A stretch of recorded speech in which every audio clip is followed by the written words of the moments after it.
गुरु प्यारी साध संगत जी, स्वागत है आपका हमारे चैनल गुरु नानक साखी में। आशा करते हैं आप सभी अच्छे और स्वस्थ होंगे। आज की कहानी का विषय है सब कुछ तेरा ही है और सब कुछ तेरा ही है। इस कहानी से हम आपको एक अच्छी शिक्षा देकर जाएंगे। तो चलिए दोस्तों, कहानी शुरू करते हैं। दोस्तों, पंजाब के धालीवाल के सुनहरे खेतों पर सूरज उगाया। उसकी रोशनी सुबह की धुंध को चीरती हुई गेहूं की अंतहीन कतारों को छू रही थी। हवा में मिट्टी, ओस और गांव में गोबर की आग से निकलने वाले धुएं की हल्की गंध थी। 40 वर्षीय हरमन सिंह अपने परिवार के 5 एकड़ के भूखंड के किनारे पर खड़े थे। उनकी भगवा पगड़ी भोर के समय एक साहसिक प्रहार थी। नीम के पेड़ों की छाल की तरह खुरदरे उनके हाथ उनकी कमर पर टिके हुए थे और वे जमीन को देख रहे थे। यह उनका राज्य था, उनकी मिट्टी, उनका पसीना, उनकी कहानी, या ऐसा वे मानते थे। हरमन का जीवन धरती में जड़ों की तरह बुना हुआ था। जाट किसानों के एक परिवार में जन्मे, उन्होंने वर्णमाला बोलने से पहले हल चलाना सीखा था, अपना नाम लिखने से पहले बीज बोना सीखा था। उनके पिता गुरदेव सिंह कम बोलने वाले लेकिन गहरी सच्चाई वाले व्यक्ति थे और हरमन के साथ उनकी एक बात हमेशा बनी रही, जमीन तुम्हारी है बेटा, ये देती है, तुम वापस दो, यही समझौता है। हरमन ने इसका सम्मान किया। उन्होंने जसप्रीत कौर से शादी की, जिनकी हंसी अमृतसर गुरुद्वारे की घंटियों की तरह गूंजती थी, और साथ मिलकर उन्होंने 2 बच्चों की परवरिश की। अर्जुन 16 साल का दुबला पतला लड़का जिसके सपने गांव के लिए बहुत बड़े थे, और सिमरन 12 साल की, जिसकी आंखों ने दुनिया को ऐसे रंगों में देखा जिन्हें कोई और नहीं बता सकता। उनका ईंटों से बना घर मामूली लेकिन मजबूत धालीवाल के बीचों बीच था, जिसके चारों ओर खेत थे, जहां सर्दियों में गेहूं, मानसून में चावल और मंडी में वस्तु विनिमय के लिए बस इतना ही अधिशेष होता था। एक तरह से सब कुछ उसका था, फसलें, चूल्हा, प्यार जो उसके परिवार को बांधे रखता था। लेकिन हरमन को पता चला कि सब कुछ उसे खोना था। मुसीबत बारिश के साथ, या यूं कहें कि उनके विश्वासघात के साथ घुस आई। 4 साल पहले मानसून लड़खड़ा गया था, जिससे खेत फटे और प्यासे रह गए थे। अगले साल वे प्रतिशोध के साथ आए, पौधों को तब तक पानी से भर दिया जब तक वे सड़ नहीं गए। पिछले साल टिड्डे उतरे, एक भिनभिनाती हुई महामारी जिसने फसल के हरे वादे को खा लिया। हरमन ने पैसे उधार लिए, पहले बीज के लिए, फिर ट्रैक्टर की मरम्मत के लिए, फिर बैंक के अथक नोटिसों को खुश करने के लिए। कर्ज मानसून की खरपतवार की तरह बढ़ता गया, जिसने उसकी नींद को दबा दिया। जसप्रीत की हंसी, जो कभी रोजाना की भजन थी, एक दुर्लभ स्वर बन गई, जो ब्याज दरों और ऋण शार्क के बारे में देर रात की बड़बड़ाहट में डूब गई। अर्जुन ने कनाडा के बारे में बात की, जहां उसके चचेरे भाई बलजीत को ट्रक चलाने का काम मिल गया था। उसकी आवाज में बेचैनी थी जिसने हरमन को अंदर तक झकझोर दिया। सिमरन ने नए दुपट्टे मांगना बंद कर दिया। खेतों और फूलों के उसके रेखाचित्र छोटे होते जा रहे थे, जैसे कि उसे उनकी दुनिया के सिकुड़ने का आभास हो। गांव में भी हरमन की शापित किस्मत, सिंह परिवार के धीमे पतन के बारे में फुसफुसाहट थी।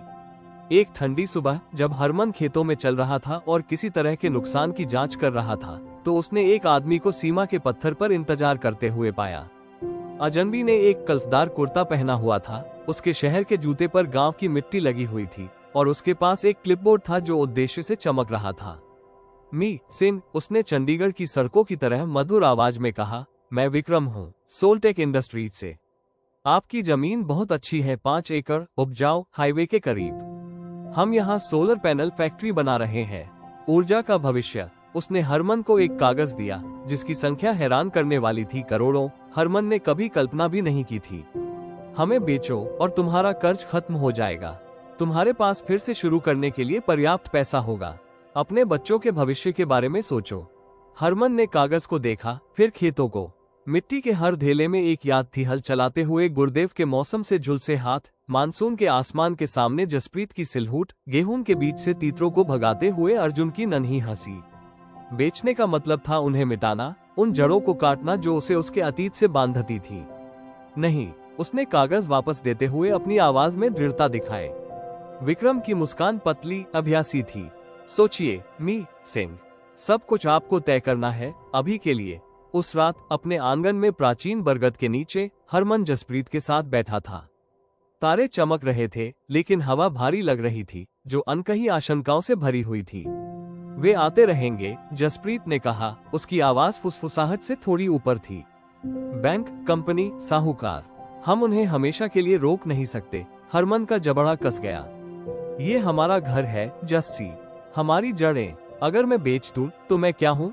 एक नामहीन आदमी। जसप्रीत के हाथ ने उसका हाथ थामा, उसका स्पर्श स्थिर था। आप एक पिता हैं, एक पति है। यही आपका नाम है, यही काफी है। दिन हफ्तों में बदल गए और विक्रम वापस आ गया। हर बार एक मीठा प्रस्ताव लेकर, हर बार इनकार करने पर हरमन और खोखला हो जाता। बैंक के नोटिस ढेर हो गए। उसके बाद खाकी वर्दी वाले लोग घर को ठंडी निगाहों से देखते हुए, उसकी कीमत देखते हुए। अर्जुन दूर होता गया। उसका फोन हमेशा उसका साथी बन गया। वीजा और विदेश में नौकरी की बातें हरमन के सीने में एक धार की तरह चुभने लगी। सिमरन के रेखाचित्र उदास हो गए। धूसर आसमान के नीचे खेत, बंद खिड़कियों वाले घर। हरमन गुरुद्वारे में गुरु ग्रंथ साहिब के सामने माथा टेककर सांत्वना मांगता था, लेकिन शब्द दूर दूर तक महसूस नहीं होते थे, जैसे कि वह उस जीवन के गीत हों जिसे वह अब नहीं जी रहा था। एक शाम जब परिवार रोटी और सरसों दा साग का एक शांत भोजन साझा कर रहा था, अर्जुन ने चुप्पी तोड़ी। पापा, आप इससे क्यों चिपके हुए हैं? जमीन हमें मार रही है, इसे बेचो। चलो चलते हैं, कनाडा, ऑस्ट्रेलिया, कहीं भी। हम आजाद हो जाएंगे। हरमन का हाथ जम गया। उसकी लस्सी का गिलास कांप रहा था। आजाद? उसने झपट्टा मारा। तुम्हें लगता है कि दौड़ने से तुम आजाद हो जाते हो? यह जमीन हमारी है, यही हम है। अर्जुन खड़ा था। उसकी आवाज दरांती की तरह तीखी थी। ये सिर्फ मिट्टी है पापा, ये तुम्हें प्यार नहीं करता। वो गुस्से में बाहर निकल गया और हरमन को अपनी प्लेट में बची हुई रोटी को घूरता हुआ छोड़ गया। अर्जुन के शब्द सड़ने लगे। जमीन उससे प्यार नहीं करती थी। उसे उसके बलिदानों, उसकी रातों की नींद हराम करने, उसके कठोर हाथों की परवाह नहीं थी। ये शाश्वत उदासीन थी जो उससे ज्यादा मांग रही थी जो वो दे सकता था। हरमन अपने पिता के शब्दों पर सवाल उठाने लगा। क्या जमीन वाकई उसकी थी, या वो उसका नौकर था जो किसी ऐसे समझौते से बंधा था जिसे उसने चुना नहीं था? यह विचार एक शांत विश्वासघात था जो उन निश्चितताओं को उजागर कर रहा था जिनके आधार पर उसने अपना जीवन बनाया था। एक सुबह हरमन गांव की सीमा पर नहर की ओर चला गया, जहां पानी शांत था, आसमान को प्रतिबिंबित कर रहा था। वो किनारे पर बैठा था, उसकी कृपान उसके बगल में चमक रही थी और वो गुरुदेव के बारे में सोच रहा था। उसके पिता की मृत्यु इन खेतों में हुई थी, डूबते सूरज के नीचे गिरते हुए। उनकी आखिरी सांस जमीन के वादे की एक फुसफुसाहट थी। ये तुम्हारा है, उसने कहा था। लेकिन इसका क्या मतलब था जब जमीन गद्दार हो गई? जब उसने मांग की सब कुछ, उसकी शांति, उसका परिवार, उसका गौरव। एक आवाज ने उसकी कल्पना को बाधित किया। गांव के बुजुर्ग बाबा कुलवंत सिंह अपनी छड़ी से धरती को थपथपाते हुए उसके पास आए। उनकी दाढ़ी सर्दियों के कपास की तरह सफेद थी, उनकी आंखें बाज की तरह तेज थी। तुम खोए हुए लग रहे हो हरमन, उन्होंने बैंक की तरफ बढ़ते हुए कहा। हरमन ने सांस छोड़ी। उसकी आवाज कठोर थी। कंपनी जमीन चाहती है बाबा जी, बैंक अपना पैसा चाहता है, मेरा बेटा जाना चाहता है, सब कुछ हाथ से निकल रहा है। मुझे लगा कि यह मेरी है, लेकिन शायद मैं गलत था। बाबा जी ने हंसते हुए कहा, सूखी डंठलों में हवा की आवाज जैसी आवाज। तुम्हें लगता है कि जमीन तुम्हारी है? जमीन तुम्हारी है बेटा, इसे रखना तुम्हारा काम नहीं है, सिर्फ इसकी देखभाल करना है। यही तुम्हारे परिवार, तुम्हारे जीवन के साथ भी है। सब कुछ तुम्हारा है और कुछ भी तुम्हारा नहीं है। तुम इसे कुछ समय के लिए अपने पास रखते हो, फिर तुम इसे दूसरों को दे देते हो। यही सच है। हरमन ने भौहें सिकोड़ी। तो इसे रखने के लिए क्यों लड़ो? बाबा जी की नजर स्थिर थी। क्योंकि लड़ना ही सम्मान देने का तरीका है, चिपके रहकर नहीं, बल्कि त्यागने लायक चीजें चुनकर। हरमन के ये शब्द घर की ओर बढ़ते रहे।